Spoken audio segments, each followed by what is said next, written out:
in Directing 2 currently. Last semester I took Directing 1 with Terry Lewis, and now I'm taking Directing 2 with Allison Frost. And very good hands. Lauren's done a very lovely job.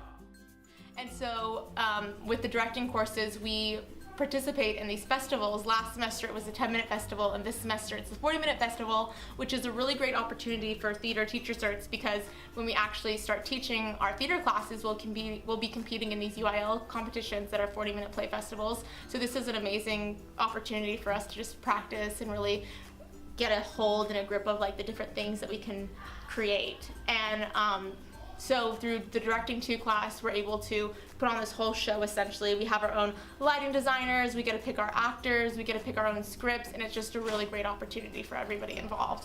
So the show Feathers and Teeth follows the story of Chris, who's a 13-year-old girl who recently just had gone through losing her mother, and she's kind of just struggling with the grieving process, and her father is going to marry this new woman, Carol, who was her mother's hospice nurse.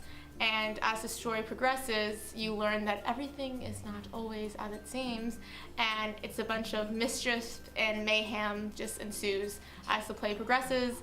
And the playwright actually describes it as a mix between the Brady Bunch and a B horror film. Oh, please help me, she's crazy, please don't let her kill me. You killed her mama. Her mama died of breast cancer. Shut up, Carol! Ah! I will call the police. No, please, no, say so, please, I need to see your father right now. How? But why? It's a really fun time with some really great heart and some really solid characters that I think everyone can relate to at least one of them. I was going through a bunch of shows during early December and early January, and I kept coming back to this show. When I first read it, I thought it was completely absurd and crazy, but really, really fun. Oh my God! And I loved the horror element mixed with the heart. And then Ellie got pregnant. And so they moved back to the Midwest so their families could be around Ellie's baby, which was me. Mom? And I kept reading show after show, comedy to drama, and I just kept coming back to this one. And I knew I loved it and I wanted to do it.